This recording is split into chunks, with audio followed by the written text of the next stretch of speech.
Maxwell Harrison stands frozen in the doorway, coffee cup slipping from his fingers.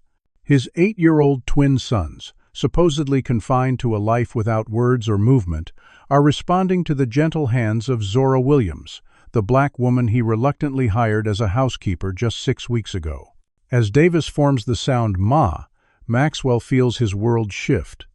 25 years building his tech empire, yet nothing prepared him for this moment.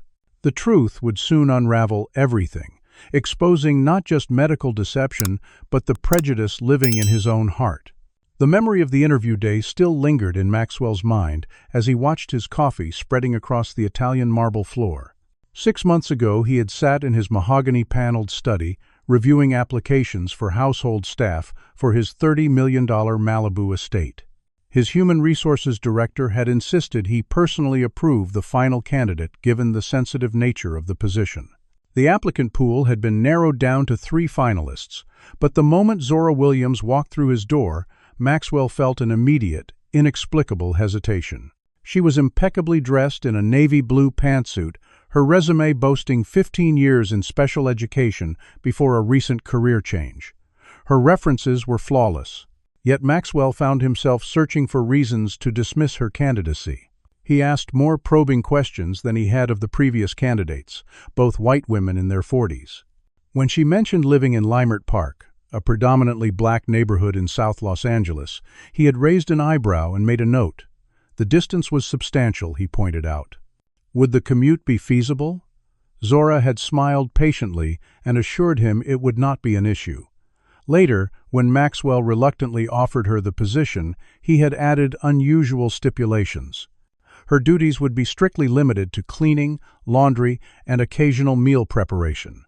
The east wing of the mansion, where his sons resided with their medical equipment and full-time nurses, was off-limits except for basic tidying. Direct interaction with 8-year-old Ethan and Davis was expressly forbidden.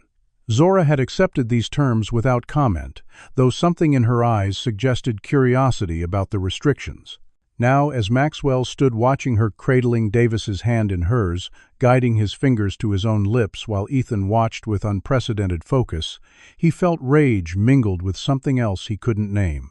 The twins had been diagnosed with severe cerebral palsy shortly after their traumatic birth, which had taken the life of his wife, Rebecca. For 8 years, Dr. Taus, Victor Caldwell, the family's esteemed physician with his Harvard credentials and exclusive Beverly Hills practice, had overseen their care.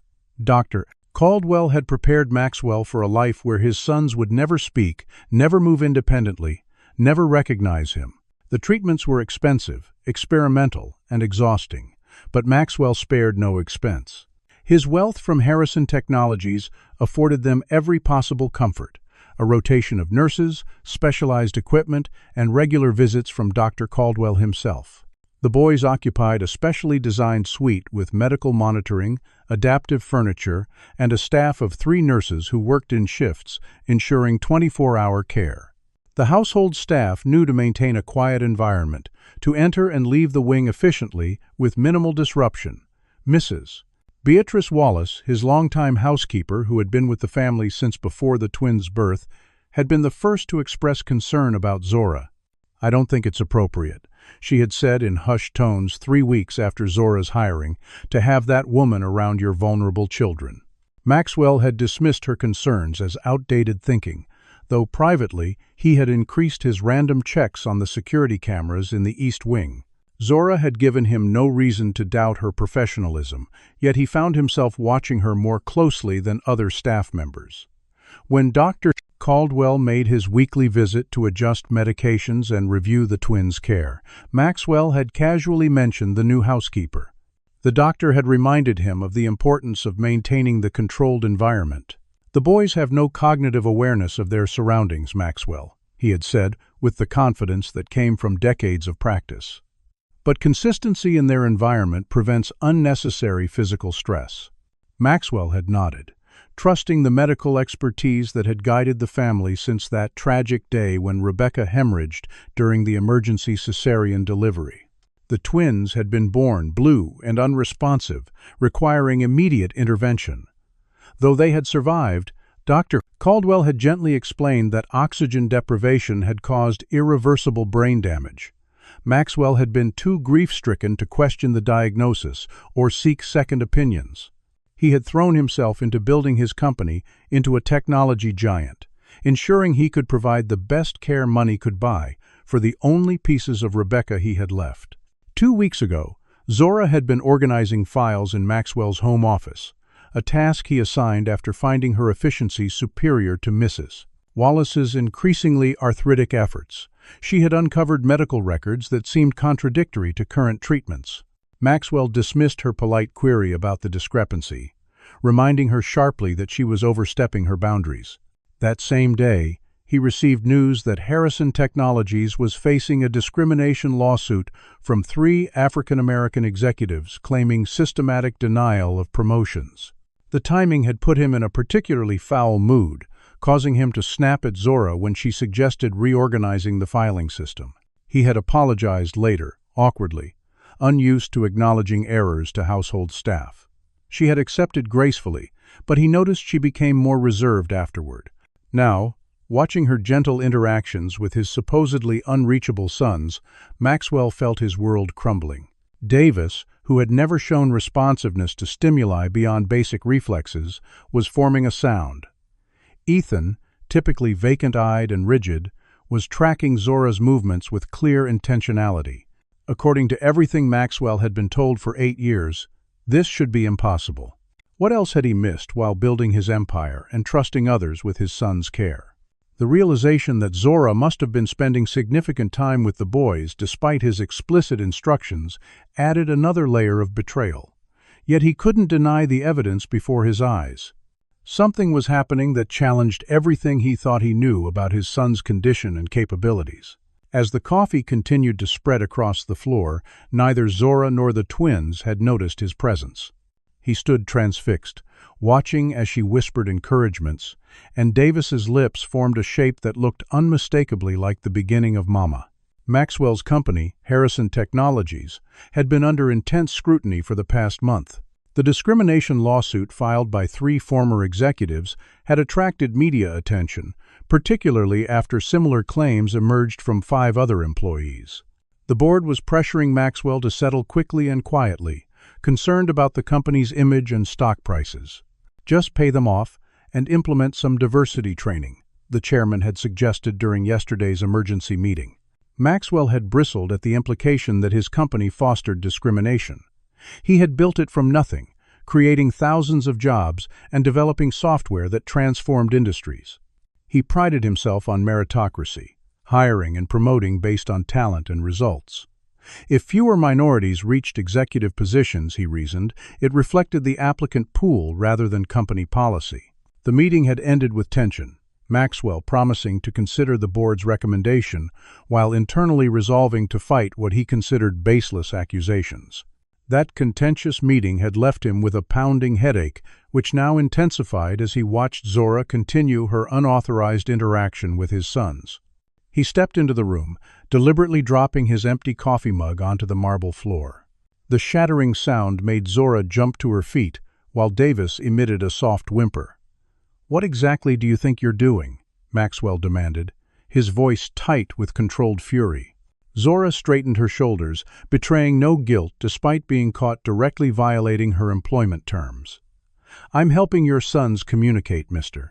Harrison," she replied, her tone professional but firm. "They're capable of much more than their current treatment allows." Maxwell crossed the room in 4 quick strides. "I specifically instructed you to stay away from my children. You're hired to clean, not play doctor." Zora didn't back down. "I was a special education teacher for 15 years before coming here. I've worked with children with similar conditions. Your sons are responding to basic communication techniques that should have been implemented years ago." The confident assessment infuriated Maxwell further. "My sons have been under the care of one of the most respected neurologists in the country since birth. How dare you presume to know better than medical professionals?" Something flashed in Zora's eyes, a combination of compassion and determination. "With respect, Mr. Harrison, I've observed your sons for 6 weeks. Their physical responses don't match their diagnosis. They exhibit intentional movement patterns consistent with communication disorder, not complete cognitive impairment. She gestured toward Ethan, whose eyes were tracking their conversation with unmistakable attention. "Look at him now. He's following our interaction. That suggests cognitive awareness." Maxwell faltered for a moment, looking at his son as if truly seeing him for the first time in years. Ethan's eyes, so often vacant, were indeed moving between the adults with apparent comprehension. "This is ridiculous," Maxwell said, but with less conviction. "You violated your employment contract and boundaries." Zora took a breath. "Fire me if you must, but first, give me 30 minutes to demonstrate what I've observed. If I'm wrong, you've lost nothing but half an hour. If I'm right," she let the implication hang in the air. Maxwell should have dismissed her on the spot. Instead, he found himself nodding curtly. 30 minutes. Then we discuss your severance package." For the next half hour, Maxwell watched with increasing disbelief as Zora employed techniques he'd never seen the nurses or therapists use. She positioned herself at eye level with the twins, using exaggerated facial expressions and waiting patiently for responses. She guided Davis's hand to touch different parts of his face, naming each one clearly. She offered Ethan choices between two objects, waiting extended periods for the slightest eye movement to indicate preference. Most shocking was when she placed her hand under Ethan's and asked him to press if he could hear her. After several seconds, his fingers twitched downward with obvious intent. "That's deliberate communication," Zora explained quietly, as Maxwell stood speechless. "Not a reflex or spasm." The demonstration was interrupted by the unexpected arrival of Dr. Caldwell, who entered without knocking, as was his custom during his twice-weekly visits. The doctor stopped abruptly, taking in the scene with obvious disapproval. "What's happening here?" he demanded, his authoritative tone filling the room. Maxwell began to explain, but Dr. Caldwell interrupted after hearing only a few sentences. "This is completely inappropriate and potentially harmful," he stated, moving to check Ethan's pulse and pupillary response. "These children have severe neurological damage. Giving false hope through pseudo-scientific techniques is not just unprofessional but cruel." He turned to Maxwell. "Who authorized this person to interfere with their treatment?" Zora remained composed. "With respect, doctor, the twins are demonstrating responsive behaviors inconsistent with their current diagnosis." Dr. Caldwell barely glanced at her. Common reflexive movements are often misinterpreted by untrained observers as intentional. This is why medical decisions should be left to medical professionals. The dismissive tone sparked something in Maxwell. She was demonstrating communication techniques. Ethan responded to a direct request. Dr. Caldwell sighed with practiced patience. "Maxwell, we've discussed this. The brain damage is extensive and irreversible. What you're seeing are autonomic responses, nothing more. This kind of intervention can actually cause physical stress and setbacks." He began adjusting the medication pump attached to Davis's feeding tube. "I'm increasing the muscle relaxant slightly. He seems to be experiencing increased spasticity today." Zora stepped forward. "Before you do that, may I ask what specific tests determine their cognitive capabilities?" Dr. Caldwell straightened, fixing her with a cold stare. "I don't discuss my patient's private medical information with household staff." "Maxwell, I must insist this person leave immediately." The doctor's certainty reasserted its familiar grip on Maxwell. 8 years of deference to medical authority couldn't be undone in 30 minutes. "Thank you for your time, Miss Williams," he said stiffly. "Please collect your things and see HR for your final paycheck." Zora looked between Maxwell and the doctor, then at the twins. Davis was looking directly at her, his expression more alert than Maxwell had ever witnessed. "These boys are aware," she said quietly. "They understand what's happening around them. They need proper communication therapy, not increased sedation." Dr. Caldwell moved toward the door, effectively dismissing her. "We'll discuss your employment status later, Maxwell. For now, I need to complete my examination without further interference." Maxwell nodded, gesturing for Zora to leave. She gathered her dignity and walked to the door, then turned back. "Mr. Harrison, check their medical records again. Compare the early development notes with current treatments. Ask why communication therapy was never attempted. Maxwell's expression hardened. "That's enough, Miss Williams." As Zora finally departed, Davis made a sound, a clear vocalization that sounded remarkably like distress. Maxwell had never heard his son cry, not since infancy. Dr. 8 Everty. Caldwell quickly adjusted another medication line. "Just a muscle spasm affecting the vocal cords. It will subside momentarily."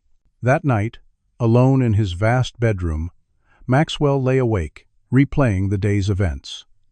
Davis's cry echoed in his mind, along with Zora's parting words. Despite his anger at her insubordination, doubt had taken root. Had he been too quick to accept limitations for his sons? Had he been so consumed with grief and building his company that he'd failed to question their care? Somewhere around 3 in the morning, another thought surfaced, one that made him profoundly uncomfortable. Had his own prejudice influenced his quick dismissal of Zora's observations? The question kept him staring at the ceiling until dawn. Maxwell noticed the regression almost immediately. In the 3 days since Zora's departure, both twins seemed more withdrawn than ever before. Ethan, who had made eye contact during Zora's demonstration, now stared blankly at the ceiling. Davis hadn't made another sound.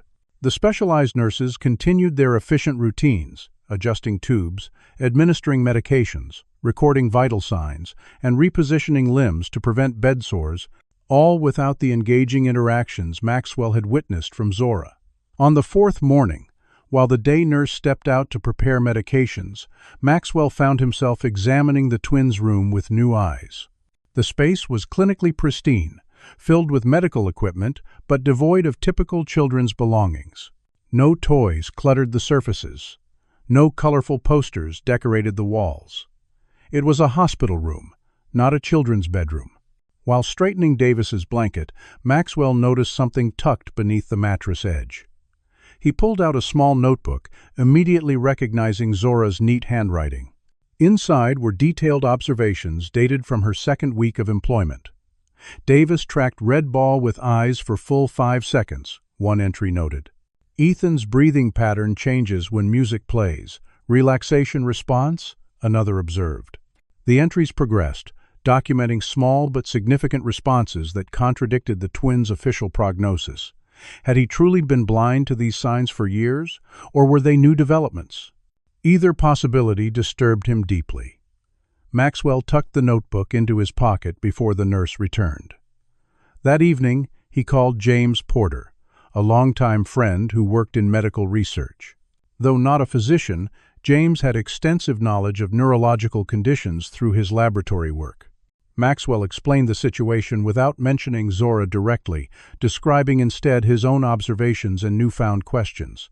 James listened without interruption, then asked a question Maxwell hadn't anticipated.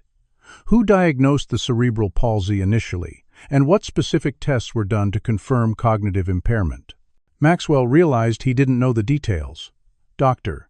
Caldwell had managed everything during those terrible days following Rebecca's death. "I can look into it if you'd like," James offered. "Review their medical files with fresh eyes." Maxwell agreed, surprising himself with his willingness to question 8 years of accepted medical truth. While awaiting James's assessment, Maxwell hired a private investigator to examine Zora Williams's background. He told himself it was to verify her credentials before potentially taking legal action for her unauthorized interventions. The truth, which he barely acknowledged, was that he needed to know if her observations held merit. 3 days later, the investigator delivered a comprehensive report. Zora's credentials were impeccable. Master's degree in special education with emphasis on communication disorders. 15 years at a respected school for children with disabilities, where she had pioneered communication techniques for nonverbal students. Multiple awards for innovative teaching methods. Recommendations described her as transformative and exceptionally skilled at reaching children others had dismissed. The report included contact information for her former employer. Maxwell found himself driving to the Hamilton School for Exceptional Children the following morning. Located in a modest neighborhood far from his Malibu estate, the school building was cheerful, but clearly operating on limited resources. The director, Dr. Elaine Montgomery, welcomed him warmly until he explained his connection to Zora Williams. Her expression cooled noticeably. "Miss Williams was one of our most gifted educators," she said carefully. "Her departure was a significant loss to our community." Maxwell sensed her restraint. "I'm trying to understand her teaching methods better. She made some claims about my son's condition that contradict their long-standing diagnosis." Dr. Montgomery studied him for a moment. "Would you care to observe our communication therapy session? Many of our students have similarities to your son's described condition." For the next hour, Maxwell watched children with various physical disabilities using communication devices, modified sign language, and assisted movement techniques to express themselves. One girl, who appeared to have limited motor control similar to the twins, used eye movements to select letters on a screen, slowly spelling messages. Jasmine was considered non-communicative for 6 years, Dr. Montgomery explained. Zora was the first teacher to recognize her potential for assisted communication. Maxwell felt something crack in his certainty about his son's limitations. "Why would an established special education teacher become a housekeeper?" he asked as they walked back to the office. Dr. Montgomery's expression tightened. "Budget cuts eliminated our advanced program last year. Zora fought to keep it, even offering to reduce her salary. When that failed, she began looking for opportunities to continue her work elsewhere. I was surprised when she took a household position, but she mentioned potentially having access to children who needed her skills." The implication was clear. Zora had sought employment in his home with purpose, not by chance. Maxwell should have felt manipulated. Instead, he found himself wondering why she had seen potential in his sons when no one else had. That evening, James called with disturbing news after reviewing copies of the twins' medical records. "Maxwell, there are inconsistencies here. The initial diagnosis at birth showed signs of mild to moderate oxygen deprivation, but nothing indicating severe brain damage. Later assessments show increasingly pessimistic prognoses without corresponding deterioration in test results." Maxwell gripped the phone tighter. "What are you saying?" James chose his words carefully. "I'm saying the documented condition doesn't fully align with the aggressive treatment protocol. There's also an unusual number of experimental treatments noted, administered under compassionate use exemptions, meaning treatments that haven't completed clinical trials, approved for use because the patients were considered to have no other options." Maxwell thought of the countless medications, injections, and procedures the twins had endured over the years. Could these treatments have caused harm? The silence before James's response was answer enough. "You should consider getting an independent evaluation from someone with no connection to their current medical team." The next morning, Maxwell found himself driving through a neighborhood he would normally avoid. The modest apartment building in Limert Park, where Zora Williams lived, presented a stark contrast to his oceanfront mansion. The security guard at his gate would have prevented someone like him from entering without announcement, but here the front door stood propped open with a brick, residents coming and going freely. He felt conspicuously out of place in his tailored suit and luxury watch. An elderly woman eyed him suspiciously as he checked apartment numbers. Zora's expression when she opened her door to his knock was equally suspicious, quickly masked by professional courtesy, "Mr. Harrison." "This is unexpected." Her apartment was small but immaculate, walls lined with bookshelves and framed educational certificates. No television visible, but a piano occupied one corner. Maxwell remained standing awkwardly after declining her offer of tea. "I found your notebook," he began without preamble. "And I've been looking into some things." Zora waited, her posture guarded. "I'd like you to look at my son's complete medical files," he continued. "I need someone who understands their potential capabilities to review their history." Zora's expression remained neutral. "You fired me for doing exactly that, Mr. Harrison." Maxwell swallowed his pride with difficulty. "I may have been hasty in my judgment. I'm reconsidering certain assumptions." It wasn't quite an apology, but it was more humility than he typically showed. "Why me? Why not seek another medical opinion?" Maxwell hesitated. "Because you saw something in my sons that I missed, that everyone missed, or chose to ignore." Zora studied him for a long moment. "I'll review their files, but not as your employee. As an independent consultant, with freedom to draw my own conclusions and make recommendations without interference. Maxwell nodded, uncomfortable with relinquishing control, but seeing no alternative. I'll have the records delivered tomorrow. As he turned to leave, Zora added, Mr. Harrison, you should prepare yourself. What you discover may be difficult to accept. The warning lingered as he drove back to Malibu, the stark contrast between his world and hers, highlighting questions he'd never before considered. Maxwell spread the medical records across his home office desk, while Zora examined them methodically. 3 hours into the review, she had created separate piles and filled several pages with notes. Her focus was intense, but her expression grew increasingly troubled as she cross-referenced test results with treatment protocols. When Maxwell's phone rang with doctor protocols, Caldwell's name on the screen, he silenced it without answering. It was the third call since morning. There's a pattern here, Zora finally said, pointing to a timeline she had constructed. The initial assessment after birth indicated mild to moderate hypoxic injury, potentially affecting motor control, but with good prognosis for cognitive development. Subsequent evaluations show increasingly pessimistic outcomes without corresponding decline in actual test results. Maxwell leaned forward. James noticed the same thing. Zora nodded. There's more. Look at the medication protocols. She indicated a spreadsheet listing prescriptions and treatments. These are unusually aggressive for the documented symptoms. And this medication, she tapped a recurring prescription, is typically contraindicated for developing brains unless absolutely necessary. It would suppress cognitive function and voluntary movement. The implications were becoming increasingly disturbing. Are you suggesting Dr. Caldwell deliberately misdiagnosed my sons? Zora chose her words carefully. I can't speak to intention, but the records show treatments that would effectively create the very symptoms they were supposedly addressing. A knock at the office door interrupted them. Maxwell opened it to find a man in his early 40s standing there, his bearing confident despite the security guard hovering nervously behind him. Sir, I tried to stop him, but he insisted he's expected, the guard explained.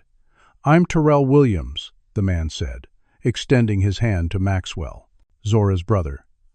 She asked me to join your discussion. Maxwell recognized the family resemblance immediately, though Terrell's expression was more guarded than his sister's. His suit suggested a professional background, as did his direct manner. The security guard departed with an apologetic nod after Maxwell's dismissal. Terrell is a civil rights attorney, Zora explained. He has experience with medical discrimination cases. Maxwell felt immediate defensiveness. This isn't about discrimination. Terrell placed his briefcase on a chair. My sister called me because she recognized patterns in your son's treatment that I've seen in other cases. Before making assumptions, perhaps you'd allow me to review what you've found? Something in his professional demeanor reassured Maxwell. He gestured toward the documents spread across the desk. Please. For the next hour, Terrell examined the records with practiced efficiency, occasionally asking Zora clarifying questions about medical terminology. Finally, he sat back, expression grave. Mr. Harrison, are you familiar with a pharmaceutical company called Neurologist Therapeutics? Maxwell shook his head. Should I be? They're a mid-size pharmaceutical company specializing in neurological treatments. 3 years ago, they began aggressive trials for several experimental drugs targeting cognitive disorders. Dr. Caldwell appears in their financial disclosures as a research consultant receiving substantial compensation. Terrell pulled documents from his briefcase. I've tracked similar cases involving Dr. Caldwell's practice. There's a disturbing pattern of children from wealthy families receiving aggressive experimental treatments, while children from minority families with similar conditions receive minimal intervention or are referred elsewhere. The implication caused Maxwell's stomach to tighten. You're suggesting my sons were used as test subjects? I'm suggesting their treatment protocol aligns perfectly with Neurocrest's clinical trial requirements, despite not being officially enrolled in those trials. The compassionate use designation bypassed normal research protocols and consent requirements. Maxwell struggled to process the information.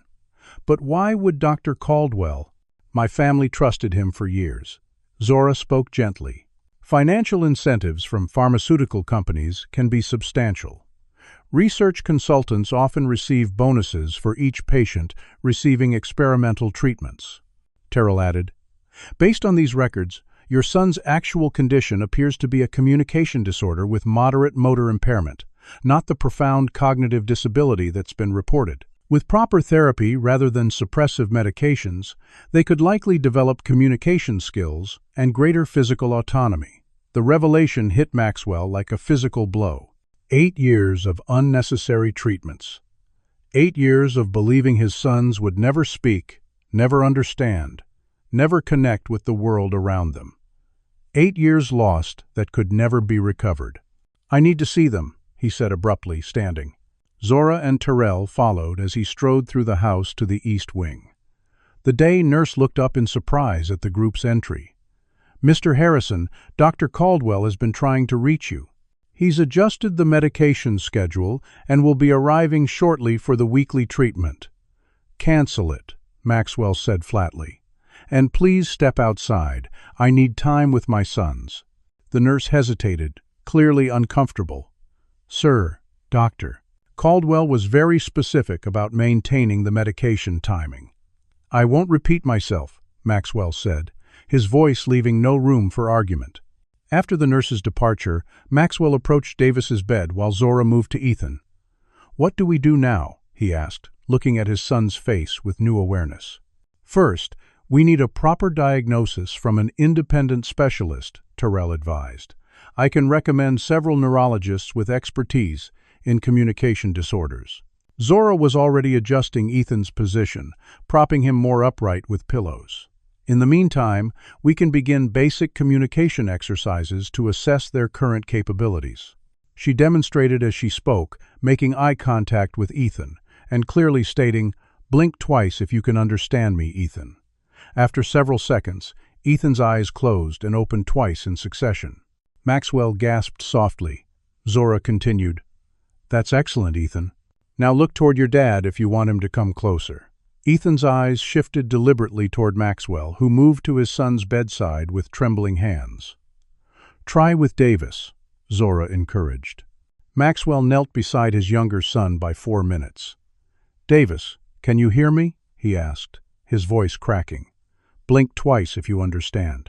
The seconds stretched painfully before Davis's eyes slowly closed and opened. Closed and opened. Maxwell's vision blurred with tears. The moment was interrupted by Dr. Caldwell's voice from the doorway. "What is the meaning of this?" he demanded, taking in the scene with obvious alarm. "These unauthorized persons need to leave immediately. You're interfering with crucial treatment protocols."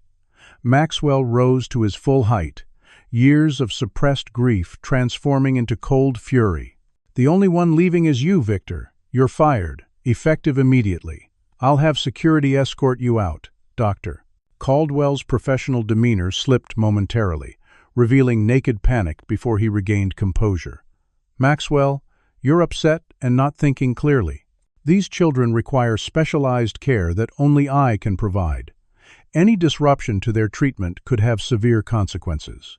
Terrell stepped forward, extending his business card. "Dr. Caldwell, I'm Zora Williams, attorney at law. Mr.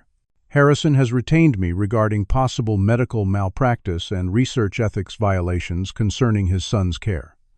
I suggest you leave voluntarily and direct all further communications through legal channels." The color drained from Dr. Caldwell's face as he looked from Terrell to the medical records visible in Zora's hands. Without another word, he turned and left. Maxwell activated the house intercom. "Security, please ensure Dr. Caldwell leaves the premises immediately. He is no longer authorized to enter under any circumstances." He turned to the twins, seeing them clearly perhaps for the first time in years. Ethan's eyes were tracking the interaction with unmistakable awareness. Davis's fingers were moving slightly, as if reaching toward the activity. "What happens now?" Maxwell asked quietly. Zora approached with compassion in her eyes. "Now we help your sons find their voices, Mr. Harrison. It won't be immediate, and it won't be easy, But based on their responses already, they have significant untapped potential. Maxwell nodded, determination replacing shock. I want to start immediately. Will you help us, Miss Williams? Not as household staff, but as a communication specialist. Zora considered for a moment. I'll work with your sons as a consultant, 3 days a week to start.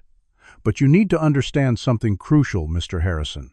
What happened to your sons represents a systemic problem that extends far beyond one doctor's misconduct. The medical system treats patients differently based on race, wealth, and social status. Your sons received inappropriate treatment because they were valuable test subjects due to your wealth and willingness to pay. Many children from minority communities receive inadequate care for the opposite reason.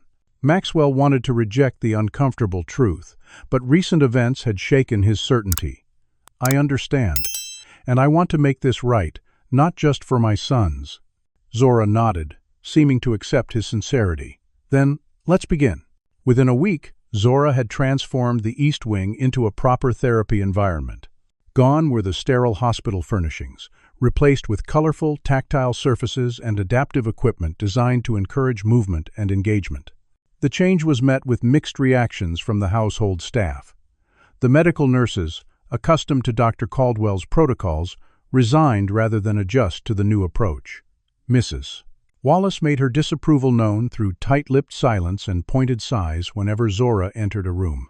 Other staff members, particularly younger ones, seemed cautiously optimistic about the changes, some even volunteering to learn basic communication techniques to use during their interactions with the twins. Maxwell observed the division with new awareness of the undercurrents he had previously ignored. The twins' responses to the altered environment were immediate and unmistakable. Released from the heavy sedation of their previous medication regimen, they displayed increasing alertness and intentional movements. Ethan developed a clear, eye-blinking system for yes and no responses, while Davis showed preference for using slight hand movements to indicate choices.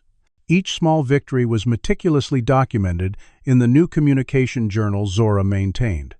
Focus on what they can do, not what they can't yet do, Zora advised Maxwell during their daily progress review. Traditional medicine often emphasizes deficits. We need to build on strengths.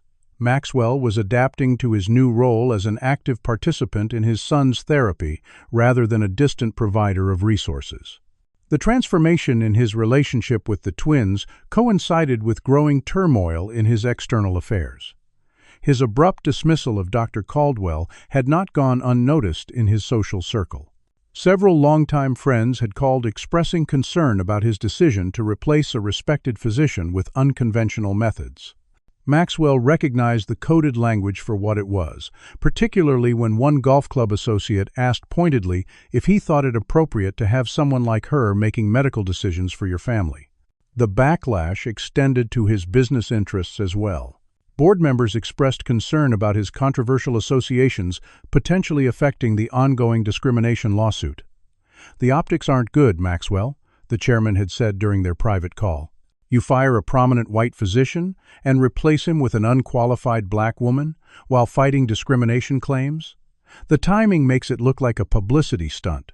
Maxwell had ended the call abruptly, anger burning at the characterization of Zora as unqualified despite her extensive credentials.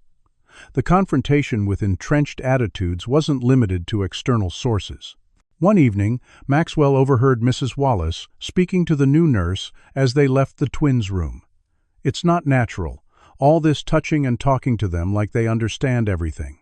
In my day, we knew our place and didn't pretend to be doctors. The nurse, a young Filipino woman recommended by Zora, had responded quietly. They are responding, though. Davis formed a clear "to" sound today. Mrs. Wallace had sniffed dismissively. Coincidence. And all these changes to their medications will likely do more harm than good. Mr. Harrison is being manipulated by that woman. Maxwell had stepped into view then, causing both women to startle. That woman, he said evenly, has accomplished more for my sons in 2 weeks than their previous care team did in 8 years. If you can't support their progress, Mrs. Wallace, perhaps it's time to discuss your retirement package. The housekeeper had flushed deeply but held her ground. "I've served this family faithfully for 12 years, Mr. Harrison. I'm only concerned about the boys' well-being." Maxwell had softened slightly. "Then demonstrate that concern by supporting their therapy. Learn the communication techniques like Maria has." He gestured to the nurse, or at minimum, refrain from undermining the process. That night, as he reviewed security footage, a disturbing pattern emerged. On 3 separate occasions, items in the therapy room had been moved or disabled overnight.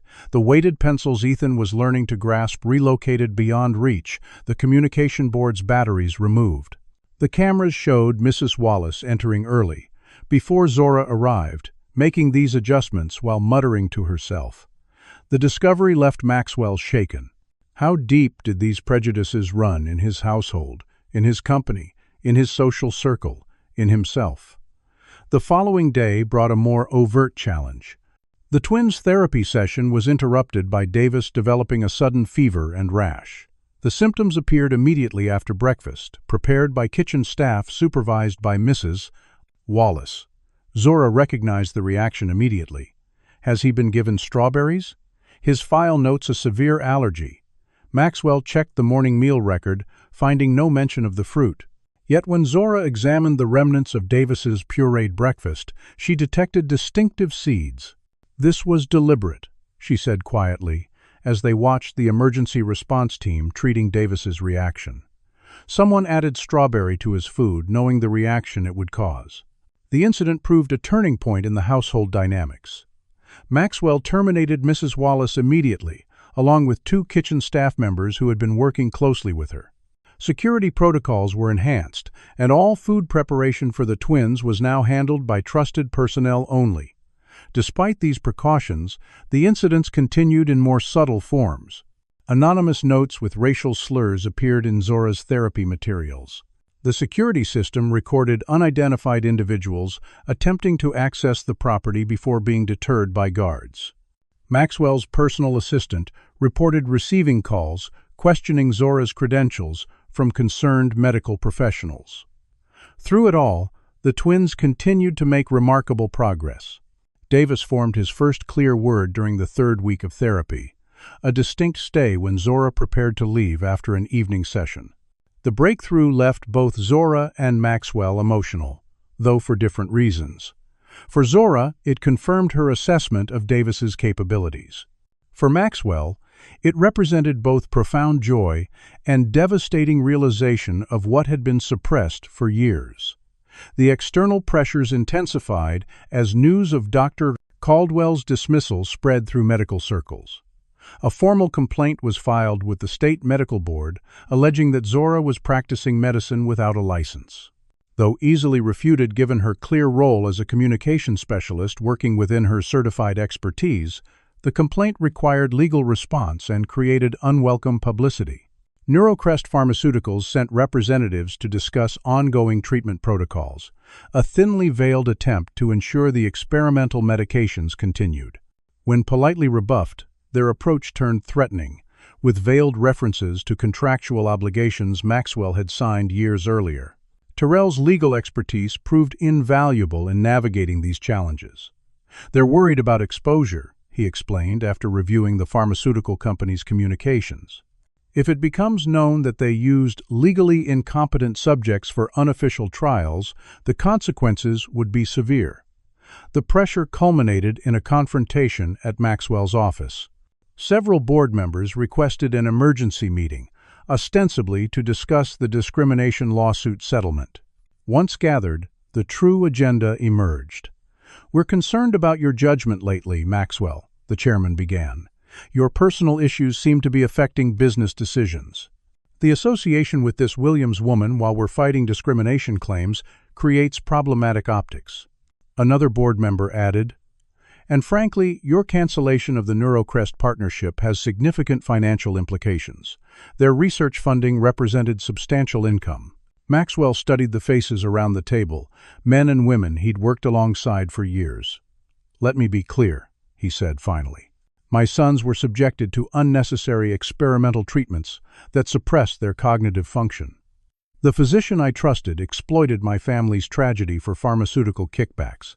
The Williams woman you refer to is a highly qualified professional who uncovered this abuse. If standing against medical exploitation creates problematic optics for this company, perhaps we need to reconsider our priorities." The resulting silence was broken by his phone, chiming with a security alert from the mansion. Maxwell checked the notification, then stood abruptly. "Someone's attempting to remove my sons from the property. This meeting is adjourned." The drive back to Malibu was the longest 30 minutes of Maxwell's life. Security had prevented the unauthorized removal, but the attempt itself represented a serious escalation. Two individuals claiming to be from Child Protective Services had presented seemingly legitimate credentials and court orders, citing medical neglect. Only the head security guard's insistence on direct confirmation from Maxwell had prevented the twins' removal. The incident left everyone shaken, particularly Zora, who recognized the tactic from previous cases Terrell had handled. "This won't be their last attempt," she warned, as they reviewed security footage. "When medical authority is challenged, especially by someone like me questioning someone like Dr. Caldwell, the response can be aggressively defensive. The implications of someone like me hung in the air." Maxwell had begun to recognize the subtle and not-so-subtle ways race-influenced interactions he had previously considered neutral. The late-night conversation that followed was a turning point in their professional relationship. After ensuring the twins were secure and settling security protocols, Maxwell and Zora found themselves in his study reviewing legal options. The strain of recent weeks showed in both their faces. "Why did you apply for a housekeeping job?" Maxwell asked suddenly. "With your qualifications, you could have found a position in education or therapy." Zora considered him carefully before answering. "After budget cuts eliminated my program, I applied to 27 schools and therapy centers. Despite my qualifications and recommendations, I received only 3 interviews and no offers." She paused. "Meanwhile, less qualified colleagues found positions quickly. When I saw your household staff opening, I researched your family and found mentions of twin sons with cerebral palsy in society page coverage of a charity event. I suspected they might benefit from my skills, even if the only access I could gain was as household staff." The honesty humbled Maxwell. "You took a significant demotion on the chance you might help children you'd never met." Zora shrugged slightly. "I've spent my career fighting for children others had given up on. The position gave me somewhere to live and work while looking for more appropriate opportunities." Maxwell was quiet for a long moment. "I've been thinking about Rebecca lately, about things she said before the twins were born." He rarely spoke of his late wife, finding the memories too painful. She questioned Dr. Caldwell's approach during the pregnancy. "I dismissed her concerns as anxiety." The admission cost him visibly. She was always more perceptive about people than I was. I wonder now if she would have accepted his diagnosis so readily, if she would have sought other opinions sooner. Zora offered no platitudes, for which Maxwell was grateful. Instead, she said simply, "You're seeking answers now. That's what matters to your sons." As dawn approached, they had formulated a plan to protect the twins while pursuing both medical and legal recourse. What neither acknowledged directly was the growing connection between them, built on shared purpose and increasing respect. It wasn't romantic, but it was profound nonetheless, a partnership forged in crisis and strengthened by their complementary strengths. The story broke on a Tuesday morning. Maxwell had been preparing for a possible media leak by consulting with Terrell, but the actual coverage still caught them off guard. A medical news site published the first article with the headline, "Billionaire Tech CEO Claims Renowned Neurologist Deliberately Misdiagnosed Twin Sons." Within hours, major news outlets had picked up the story, each adding their own spin. Some framed it as a heartwarming tale of medical breakthrough, others as a disturbing case of medical ethics violations. The most troubling coverage came from conservative outlets, which focused almost exclusively on Zora rather than the medical issues. "Unqualified housekeeper convinces billionaire to abandon medical treatment," read one headline, accompanied by an unflattering photograph clearly selected to emphasize racial differences. The comment sections quickly filled with skepticism about Zora's credentials and thinly veiled racist remarks questioning her motives. Maxwell's public relations team scrambled to control the narrative, but the story had already gained momentum. Stock prices for Harrison Technologies dropped 15% by market close as investors responded to uncertainty. Several major clients called requesting meetings to discuss ongoing relationships in light of the controversy. The board was in panic mode, demanding Maxwell make a public statement distancing the company from his personal matters. Amid the business chaos, Neurologist Pharmaceuticals launched an aggressive public relations campaign of their own. A statement from their CEO expressed deep concern for the Harrison children's well-being and emphasized Dr. Caldwell's impeccable reputation. Medical experts affiliated with the company appeared on news programs, questioning the wisdom of interrupting established treatment protocols based on unsubstantiated concerns. None mentioned the financial relationships between the doctors and the pharmaceutical company. As predicted, the most vicious attacks targeted Zora. Her employment history was scrutinized, with commentators questioning how someone with her credentials ended up as household staff. Her educational background was picked apart, with emphasis on her attendance at historically black colleges rather than Ivy League institutions. Tabloids dug into her personal history, publishing unflattering stories about family members with tenuous connections to legal issues. Most distressingly, a coordinated social media campaign began spreading rumors that she had manipulated the Harrison twins to create an illusion of response. Maxwell was unprepared for the intensity of the backlash.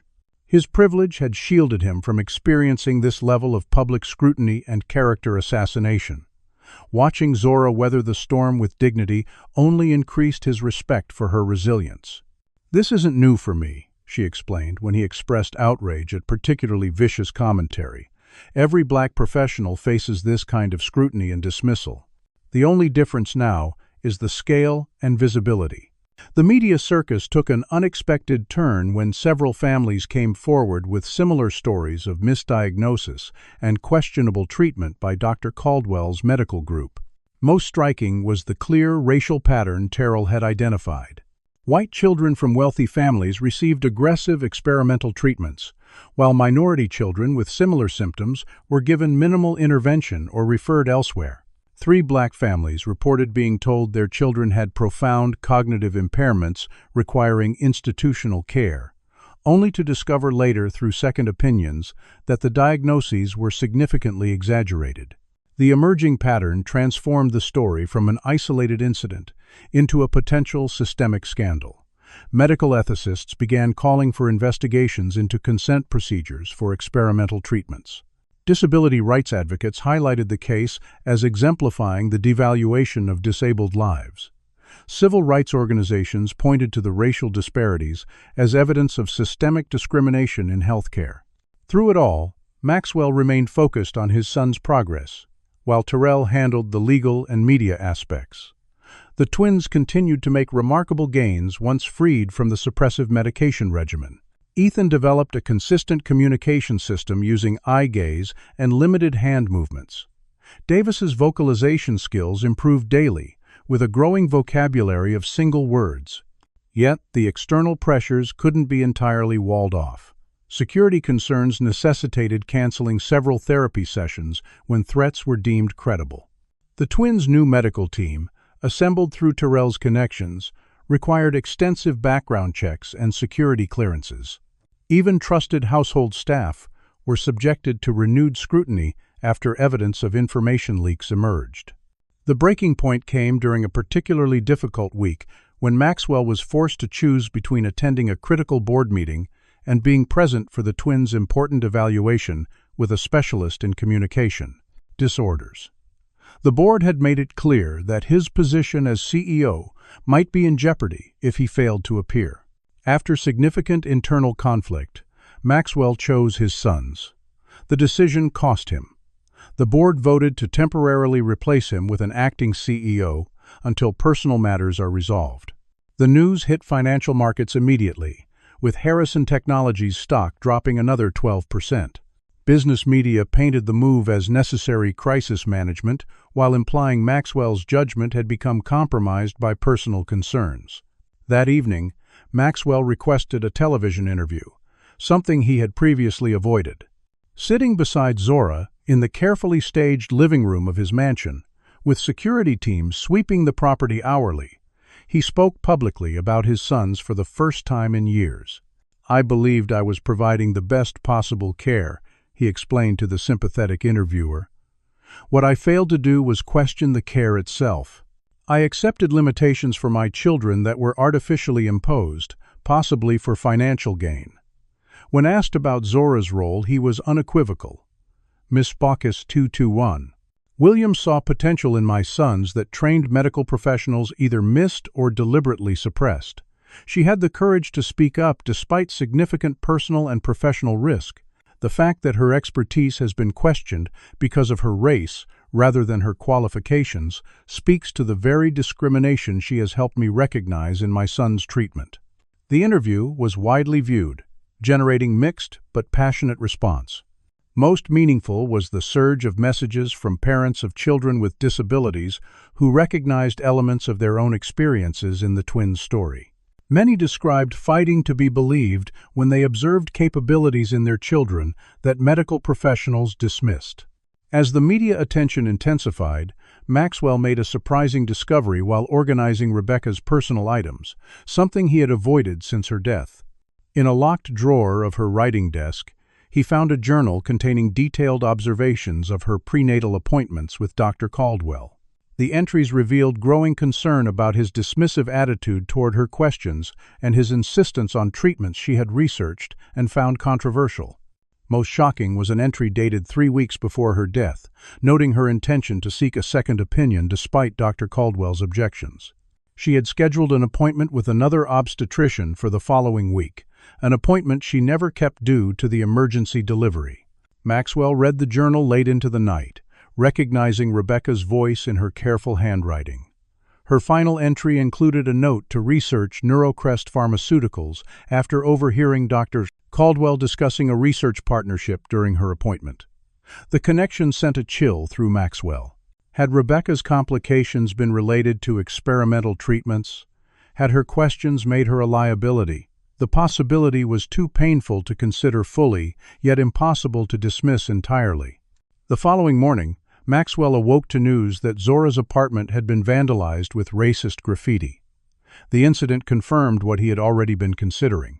"You need to move into the estate," he told her when she arrived for the twins' therapy session. "It's not safe for you elsewhere while this is so public." Zora hesitated. "Moving into your home would only fuel speculation about our relationship and further undermine my professional credibility. Then we'll convert the guest house into a proper residence with separate entry and security," Maxwell countered. "Your safety isn't negotiable at this point."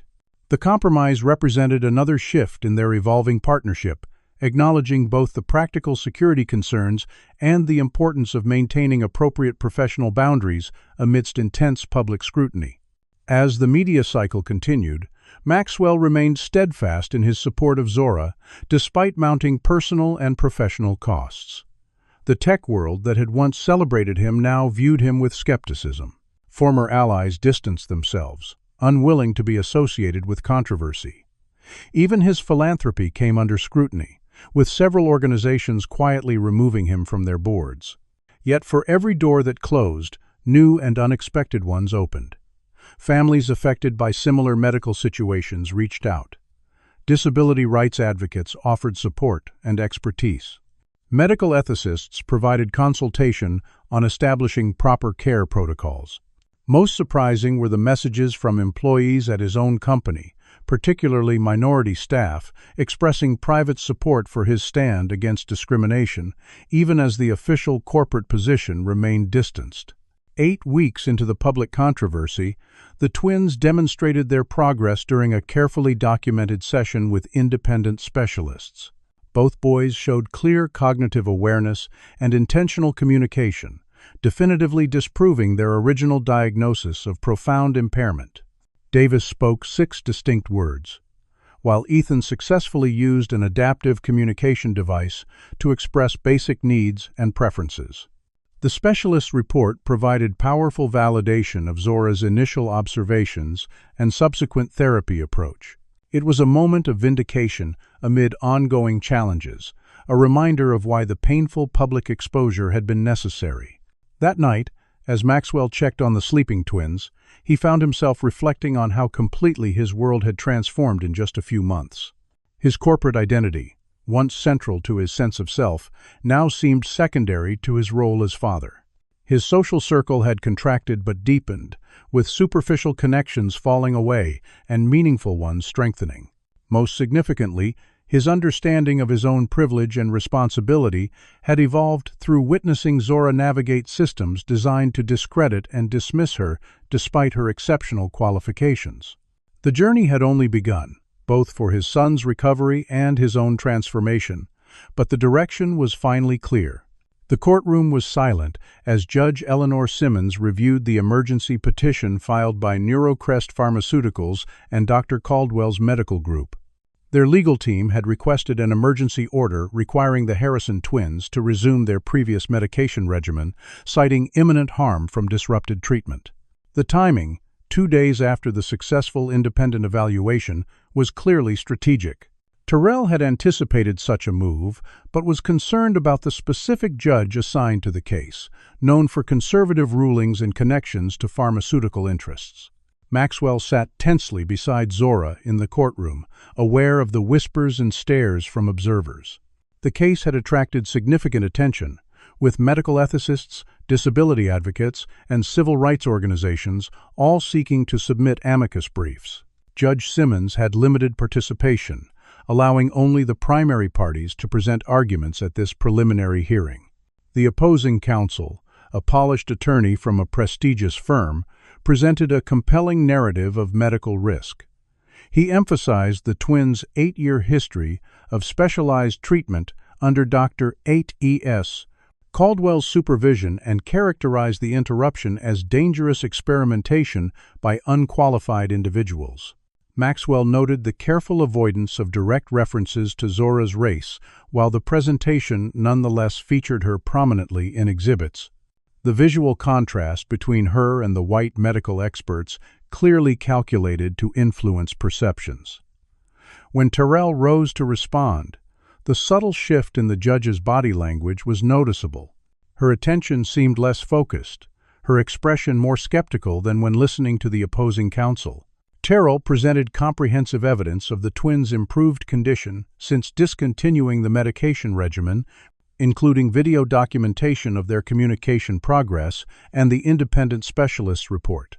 He systematically addressed each medical claim, contrasting the documented improvements with the stagnation during years of previous treatment. Most powerfully, he highlighted the inconsistencies in the original diagnosis and the financial connections between the medical practice and pharmaceutical company. Your Honor, Terrell concluded, this case ultimately concerns whether parents have the right to seek appropriate care for their children when presented with clear evidence of medical misconduct. The petitioners are not motivated by concern for the Harrison children's well-being, but by fear of exposure and liability for years of inappropriate treatment. Judge Simmons's ruling came after minimal deliberation. While I find the evidence of improvement compelling, the potential risks of disrupting long-established medical protocols cannot be dismissed. I am ordering a comprehensive evaluation by court-appointed medical experts and temporary resumption of critical medications pending those results. The decision represented a significant setback. Although the court would appoint independent evaluators, the requirement to resume medications meant potentially reversing the twins' progress. More concerning was the judge's appointment of a guardian ad litem to represent the twins' interests, implying that Maxwell's parental judgment was suspect. Outside the courthouse, reporters swarmed as Terrell made a brief statement promising to appeal the ruling. Maxwell remained silent, too angry to trust his own words. Zora's expression remained professionally neutral, though Maxwell could see the tension in her shoulders. The real impact became apparent that evening when Ethan developed a high fever after receiving the first court-mandated medication dose. The emergency room visit that followed revealed a secondary challenge in their fight. The hospital staff, aware of the high-profile case, treated Zora with visible suspicion when she accompanied Maxwell and the twins. Nurses questioned her relationship to the family repeatedly, despite Maxwell's explanations. A security guard followed her movements while she used the restroom. The attending physician directed all comments to Maxwell, effectively ignoring Zora's input despite her detailed knowledge of the twins' condition. Maxwell witnessed these interactions with growing awareness of dynamics he would previously have overlooked. When a nurse asked Zora to step away from Ethan's bed during an examination, using a tone noticeably different from her communication with Maxwell, he intervened. "Misplace word. Williams is my son's communication specialist and has my complete authorization to remain present during all procedures," he stated firmly. The nurse's expression flickered between surprise and resentment before she nodded curtly. Later, as Ethan stabilized and was prepared for discharge, Maxwell stepped out briefly to speak with Terrell by phone. When he returned, he found Zora deep in conversation with a different nurse, an African-American woman who had introduced herself earlier as Keisha Johnson, Mr. Harrison, Nurse Johnson said quietly, glancing around to ensure privacy. "I need to share something concerning." The blood samples taken from Ethan earlier were switched in the lab. She showed them a digital chart entry. This indicates values inconsistent with his previous baselines. "I've worked here 15 years and recognized signs of tampering." The information was alarming but potentially valuable. With Nurse Johnson's reluctant agreement to provide a confidential statement, they gained crucial evidence of continued interference with the twins' care. The hospital incident represented a turning point in their legal strategy. Rather than focusing solely on the twins' case, Terrell began building a broader class action involving multiple families affected by similar medical misconduct. The approach leveraged strength in numbers while highlighting the systemic nature of the discrimination. Individual cases against powerful medical interests rarely succeed, Terrell explained during a strategy session in Maxwell's home office. The system is designed to protect established medical authority, but pattern and practice discrimination claims have better success rates, particularly when multiple families present similar experiences.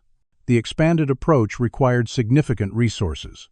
While Maxwell's personal wealth was substantial, the extended legal battle against pharmaceutical interests, with virtually unlimited legal budgets, presented financial challenges, especially after his removal, as CEO had restricted his access to company resources. After careful consideration, Maxwell made a decision that shocked financial markets. He sold 20% of his founding shares in Harrison Technologies, raising nearly $800 million, while reducing his ownership stake below controlling interest. The move represented both practical necessity and symbolic commitment. The funds would support not only his son's case, but the broader legal fight for families with fewer resources. Business publications characterized the sale as evidence of desperation, suggesting Maxwell was liquidating assets in anticipation of losing everything. The reality was more nuanced. By reducing his financial ties to the company he had built, Maxwell gained freedom to pursue justice without corporate constraints. The share sale coincided with another significant development. Maxwell converted an unused wing of his mansion into a fully equipped therapy center, providing space for both his son's treatment and assessment of other potentially misdiagnosed children. The facility included specialized communication equipment, physical therapy spaces, and consultation rooms for the growing team of independent specialists supporting their case. The transformation of his exclusive residence into a quasi-medical facility raised eyebrows among neighbors and former social connections. Several sent messages expressing concern about property values and neighborhood character, thinly veiled complaints about the increased presence of certain visitors, meaning the minority families now regularly arriving for consultations and support. Maxwell found himself caring surprisingly little about the social ostracism. The meaningful connections forming through shared purpose with families fighting similar battles provided more authentic community than he had experienced in years of superficial social engagements. Most profound was his evolving relationship with Zora, which had developed from employer-employee tension into deep mutual respect and partnership. Their shared commitment to the twins' well-being and broader justice transcended their different backgrounds and initial mistrust. As the legal proceedings continued, the court-appointed evaluation finally took place. The results validated Zora's approach, confirming the twins' cognitive awareness and communication potential while documenting the detrimental effects of the previously prescribed medications. The findings didn't immediately overturn the court order but provided essential evidence for the appeal. Most compelling was the twins' own emerging ability to communicate their experiences. During a carefully documented therapy session, Davis formed his most complex sentence yet: "Doctors hurt." The simple phrase, captured on video and verified by independent witnesses, carried powerful implications about the twins' awareness during years of treatment. Ethan similarly used his communication device to select images indicating pain associated with specific medications. While opposing counsel dismissed these communications as coached responses without scientific validity, the evidence of the twins' suffering became increasingly difficult to ignore. As fall turned to winter, the legal battle expanded on multiple fronts. The class action suit now included 12 families alleging similar patterns of medical misconduct. The state medical board launched an investigation into Dr. Caldwell's practice after receiving multiple complaints. The FDA began reviewing NeuroCrest's research protocols following whistleblower reports of irregularities. Each development represented progress, yet the daily reality remained challenging. The twins' continued court-mandated medications at reduced dosages, which slowed but didn't completely halt their progress. Security concerns necessitated constant vigilance, with threats regularly assessed and protective measures adjusted. The financial strain of supporting multiple legal actions while maintaining the therapy center grew despite Maxwell's substantial resources. Throughout these challenges, Maxwell found unexpected strength in the community forming around the case. Families who had previously fought isolation and dismissal now connected, sharing resources and support. Medical professionals who had questioned established protocols but feared speaking out now found their voices.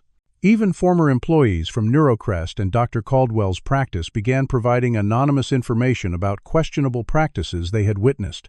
On a personal level, Maxwell continued his own education about privilege and discrimination, recognizing how his wealth and race had insulated him from systems others navigated daily. When Zora's mother visited to provide additional support during a particularly intensive therapy period, her stories of navigating healthcare as a Black woman caring for disabled students in the segregated South of her youth provided profound perspective.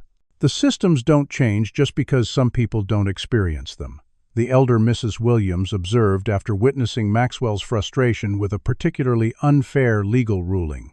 They've always been there. The difference is, you're seeing them now because they're affecting someone you love. The observation stayed with Maxwell, challenging him to recognize how his own business practices and personal assumptions may have perpetuated systems he now fought against. Had he dismissed concerns from minority employees with the same casual certainty he had initially dismissed Zora? Had his meritocracy philosophy conveniently ignored structural barriers others faced? The uncomfortable self-examination led to concrete actions, including establishing anonymous reporting channels for discrimination within the remaining companies he controlled, and reviewing hiring and promotion patterns for evidence of bias. 10 months into the legal battle, a breakthrough finally came. A former research assistant from NeuroCrest came forward with internal documents showing the company had known about adverse cognitive effects from the medication regimen, but concealed the data to protect investment in the developing treatment protocol. The evidence provided leverage for a settlement discussion, but Maxwell and Terrell remained cautious about potential restrictions that might limit public disclosure. "They'll offer substantial money in exchange for confidentiality," Terrell warned during a late-night strategy session. "Many families will be tempted by immediate financial relief after months of struggle. We need to decide what justice truly requires here." Maxwell considered the question carefully, looking beyond his own sons to the broader implications. The money means nothing if the system remains unchanged. We need transparency, accountability, and structural reform, not just compensation. The decision represented another evolution in Maxwell's understanding of justice.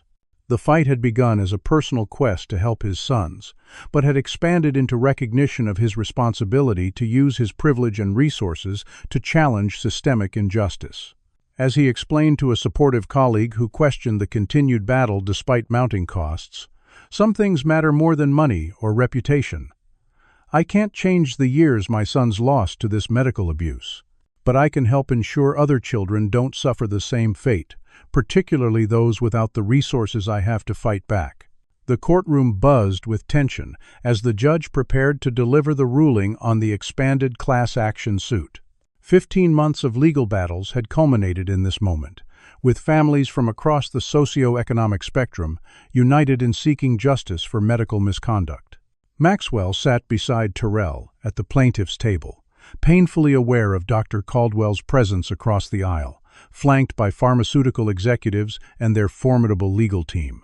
Zora waited outside with the twins, who had made remarkable progress despite continued challenges from court-mandated medication protocols. The judge's decision was comprehensive and decisive. The court found clear evidence of research misconduct, inappropriate experimental treatments, and deliberate misdiagnosis for financial gain. Most significantly, the ruling acknowledged the racial pattern in treatment disparities, marking a rare judicial recognition of systemic discrimination in medical care. The immediate consequences were substantial. Dr. Caldwell's medical license was suspended pending further investigation by the state medical board. Neurologist Pharmaceuticals faced significant financial penalties and mandatory restructuring of research protocols. Most importantly for the affected families, the ruling invalidated previous treatment requirements and established a comprehensive remediation program to address years of inappropriate care. Outside the courthouse, media outlets crowded for statements from key figures. Maxwell stood with Terrell, while Zora remained with the twins, carefully protected from the chaotic press environment. Today's ruling represents accountability for years of medical exploitation and discrimination, Maxwell stated. But legal victory is just the beginning of justice for these children. True healing requires systemic change in how we approach disability, medical authority, and racial equity in healthcare. The victory represented a pivotal moment, but significant challenges remained. Implementing the court-ordered remediation program required establishing new treatment protocols and accountability systems. Many affected children, including the Harrison twins, faced long recovery processes with uncertain outcomes. The medical establishment largely closed ranks around Dr. Caldwell despite the ruling, characterizing him as a scapegoat rather than acknowledging deeper systemic issues. Maxwell had anticipated these ongoing challenges. In preparation for the ruling, he had already initiated significant personal changes that reflected his evolved priorities. The most dramatic was his complete divestiture from Harrison Technologies, selling his remaining shares to fund the newly established Harrison Williams Foundation for Medical Justice. The foundation's mission encompassed 3 core areas: supporting families affected by medical discrimination, funding research into communication disorders, and advocating for structural healthcare reforms to address racial and economic disparities. The Williams in the Foundation's name acknowledged Zora's central role in uncovering the medical misconduct and developing effective intervention approaches. The Foundation's headquarters occupied the converted wing of Maxwell's mansion, which now housed comprehensive therapy facilities and family support services. The transition from exclusive private residence to community resource center represented Maxwell's shifting relationship with his wealth and privilege. Rather than walls protecting individual prosperity, the property now served as a gathering place for families united by shared purpose and mutual support. Zora accepted the position of Foundation Director after careful consideration of personal and professional implications. Her expertise in communication disorders and first-hand experience with the discrimination they were addressing made her uniquely qualified, but the public role exposed her to continued scrutiny and criticism. Some medical professionals dismissed the foundation as activism masquerading as healthcare, while others questioned whether Maxwell's financial support represented inappropriate influence over Zora's professional judgment. Despite these challenges, The foundation quickly established itself as a powerful advocate for overlooked patients, particularly from minority and disadvantaged communities. The twins' ongoing progress served as powerful testimony to the foundation's approach. Now 9 years old, both boys demonstrated capabilities that thoroughly disproved their original diagnosis. Ethan had become proficient with augmentative communication devices, expressing increasingly complex thoughts and demonstrating academic potential previously dismissed as impossible. Davis continued developing verbal communication, forming short sentences and showing particular aptitude for music. Physical therapy had enabled both boys to achieve limited but meaningful independent movement, with Davis taking his first assisted steps during a therapeutic session that left everyone present in tears of joy. Maxwell's personal transformation paralleled his son's progress. The man who had once been defined by corporate achievement and social status now found meaning in advocacy and family connection.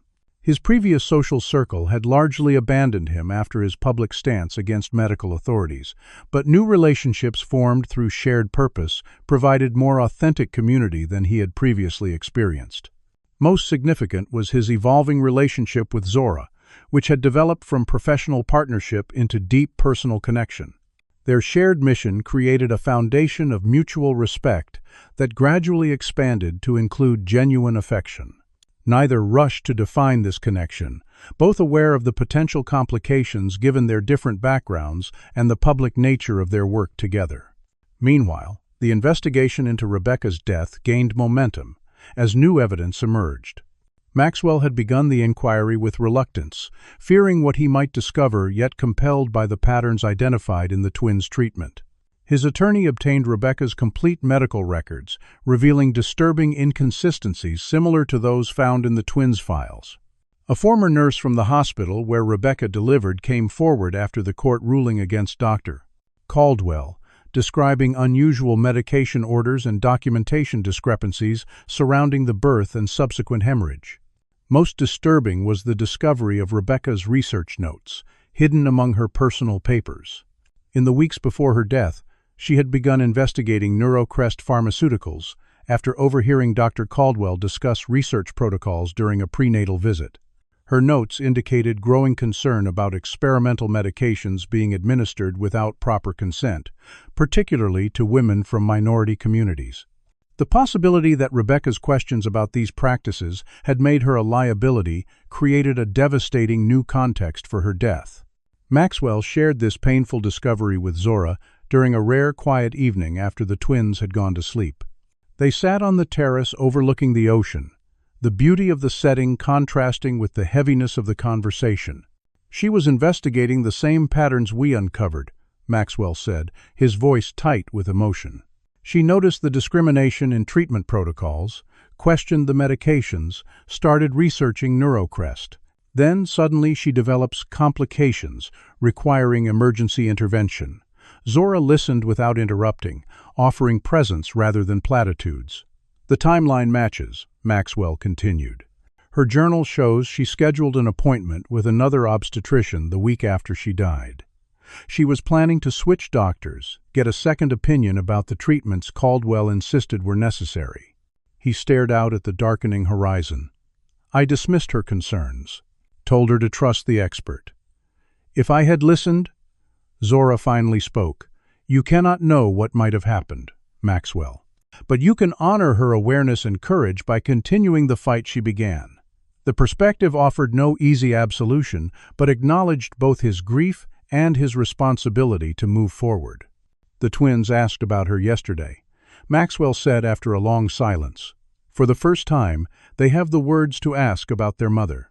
I don't know how to tell them what happened, what was taken from them. The truth," Zora answered simply, "told with love and at their level of understanding. That their mother was brave and loving, that she wanted to protect them, that she would be proud of who they're becoming." The conversation marked another evolution in their relationship, crossing from professional partnership into the intimate territory of family healing and shared grief. As the Foundation's work expanded, Maxwell found himself increasingly comfortable stepping back from the spotlight, allowing Zora and other team members to lead public initiatives while he focused on supporting the twins' development and managing the foundation's resources. This reversal of their initial power dynamic reflected his growing understanding of effective allyship and authentic collaboration. On the anniversary of the court ruling, the foundation hosted a celebration honoring the families who had participated in the class action. The event highlighted the children's progress while acknowledging ongoing challenges. During the gathering, Davis surprised everyone by joining a musical performance, singing several words clearly in chorus with other children. Ethan demonstrated his communication device, expressing complex thoughts about friendship and belonging that moved many attendees to tears. As Maxwell watched his sons participating in community rather than isolated in medicalized confinement, he reflected on the remarkable journey from darkness to possibility. The path forward remained challenging. Appeals from Neurocrest and continued resistance from medical authorities ensured ongoing legal battles. The twins' development, while remarkable, included setbacks and limitations resulting from years of inappropriate treatment. Public opinion remained divided, with some celebrating the exposure of medical misconduct, while others questioned the disruption of established authorities. Yet within these continuing challenges, Maxwell found an unexpected peace. The purpose that now guided his life provided satisfaction his previous achievements never had. The authentic connections formed through shared struggle offered belonging his former social status couldn't provide. Most importantly, the growing relationship with his sons, now able to express their unique personalities and perspectives, gave meaning that transcended all other considerations. As the celebration continued around him, Maxwell found Zora watching him with understanding in her eyes. No words were necessary between them as they witnessed the community they had helped create, bound together by shared purpose and the transformative power of truth finally spoken. 1 year later, Maxwell stood at the back of the auditorium watching his sons prepare for their first public speaking engagement. The foundation's annual fundraiser had drawn hundreds of supporters, medical professionals, and families affected by similar circumstances. The twins, now 10 years old, had specifically requested to participate, wanting to share their experiences in their own words. Ethan sat in his adaptive wheelchair, communication device ready, while Davis adjusted the microphone with assistance from his physical therapist. Their progress over the past 2 years continued to defy all expectations established by their original diagnosis.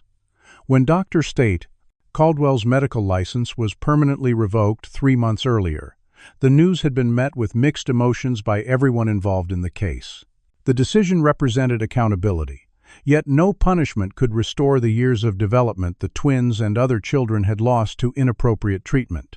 The pharmaceutical executives faced ongoing criminal investigations, with several already indicted for fraud and research misconduct. Most significantly, the case had catalyzed broader investigations into medical discrimination, with government task forces now examining similar patterns across multiple institutions.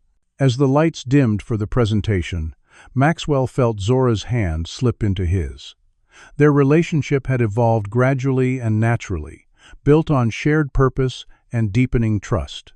They had moved forward with appropriate caution, mindful of both professional boundaries and the inevitable public scrutiny. The twins had been the first to recognize the connection, with Davis asking matter-of-factly during a therapy session whether Zora would be staying forever. The question had prompted important conversations about family configurations, relationships, and the possibilities that remained open despite all they had endured. On stage, Davis stepped forward with the walking frame he used for longer distances. His voice, once thought impossible to develop, carried clearly through the auditorium. "My name is Davis Harrison. This is my brother Ethan. We want to tell you our story." Ethan activated his communication device, the synthesized voice complementing his brother's natural speech. "For 8 years, we were trapped in our own bodies. We could think, feel, and understand everything happening around us, but we could not move or speak to tell anyone." The audience listened in emotional silence as the twins described their experiences, switching between Davis's spoken words and Ethan's synthesized voice. They recounted memories of awareness during years of immobility, the frustration of understanding conversations about their vegetative state while unable to contradict these assessments, and the breakthrough moment when Zora first recognized their attempts to communicate. The medications made our bodies heavy and our minds foggy, Ethan's device articulated. But we were always here, always thinking, always hoping someone would see us, Davis continued. We remember Dr. Caldwell. We remember the treatments that hurt. We remember wanting to scream but not having the words. The honesty brought tears to many eyes, including Maxwell's. The twins had insisted on sharing these difficult truths despite his protective impulse to shield them from public exposure. But we also remember the first time we could say what we wanted, Davis added, his expression brightening, and the feeling when our dad finally heard us. As the presentation continued, Maxwell reflected on the remarkable journey of the past 2 years. The investigation into Rebecca's death had ultimately confirmed their worst fears. Evidence indicated that her hemorrhage during delivery had been exacerbated by experimental medications administered without proper informed consent. Documents revealed that her scheduled appointment with another doctor had been noticed when her medical records were requested, potentially triggering concern about her discovering the research protocol. While definitive proof of deliberate harm remained elusive, the pattern was clear enough for prosecutors to include her case in the expanded criminal investigation against Dr. Caldwell and NeuroCrest executives. The twins had asked to visit their mother's grave after learning these difficult truths. The family pilgrimage became a pivotal moment in their healing journey, with both boys using their hard-won communication skills to express feelings about the mother they had never known. Ethan had typed a message about feeling her presence in their fight for recognition. Davis had spoken his longest sentence yet. Mom tried to protect us too. On stage, the twins were concluding their presentation. Our story isn't finished, Davis stated confidently. We're still learning and growing every day. Ethan added through his device. But now we have voices to tell our own story, not have others tell it for us. The standing ovation lasted several minutes, the crowd deeply moved by the twins' courage and articulate self-advocacy. As Maxwell and Zora joined them on stage for the subsequent panel discussion, he was struck by the visual representation of their journey. Where once he had stood alone as the twins' representative, now they formed a united group, each contributing their unique voice to the conversation. The Foundation's expansion had exceeded all expectations. What began as a response to specific medical misconduct had developed into a comprehensive advocacy organization addressing healthcare disparities across multiple dimensions. Facilities now operated in 3 cities, providing assessment, therapy, and support services for hundreds of families. Research initiatives documented patterns of discrimination while developing improved diagnostic and communication protocols. Policy advocacy had already contributed to legislative changes, strengthening patient protections and informed consent requirements. As the formal program concluded and attendees moved to the reception area, Maxwell found himself approached by former business associates who had distanced themselves during the height of the controversy. Their attempts at reconciliation received polite but limited response. His priorities had fundamentally shifted, with little room for relationships built solely on professional advantage or social status. Instead, he gravitated toward the families gathered around the twins, people connected by shared experience rather than financial interests. His conversation with Zora's mother, who had become a beloved presence in their evolving family structure, held more significance than any potential business reconnection. The Foundation's success had not erased ongoing challenges. Some medical institutions continued to resist scrutiny of treatment disparities.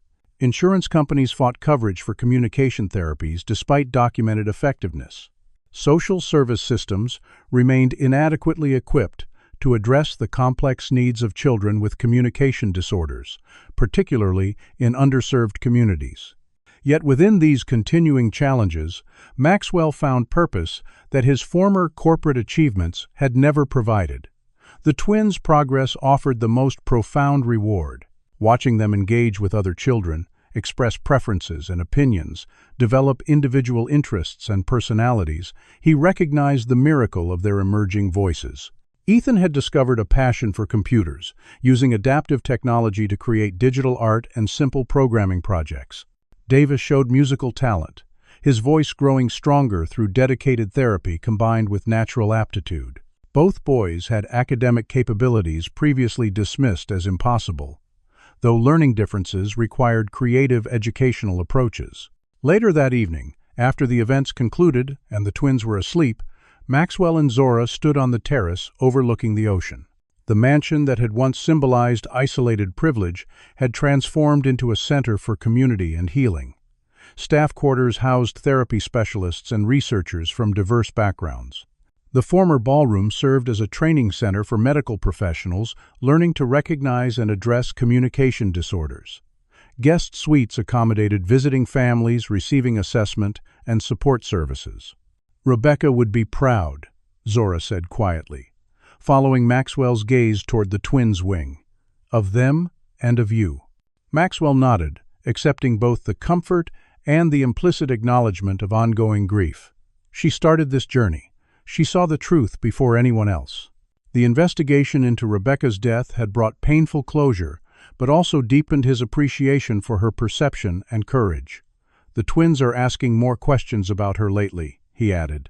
"They want to know everything about her now that they have the words to ask." "That's healthy," Zora observed. "Their relationship with her memory can grow as their communication skills develop." Her insight reflected the depth of understanding she brought to her role in their lives, never attempting to replace Rebecca's memory, but helping the family integrate their loss into a healing narrative. The Foundation's work continued to expand, addressing medical discrimination across multiple dimensions while developing improved diagnostic and communication protocols. The Harrison Williams Foundation had become a respected voice in healthcare reform, leveraging Maxwell's resources and business expertise, while centered in Zora's professional knowledge and lived experience with systemic barriers. Their partnership, both professional and personal, embodied the collaborative approach at the core of their mission. As they prepared for the Foundation's next initiatives, Maxwell reflected on the transformative journey that had begun with a moment of shocking recognition in the twins' room 2 years earlier. The path from that moment to the present had been painful, challenging long-held assumptions and comfortable certainties. Yet the truth, however difficult, had illuminated possibilities previously unimagined.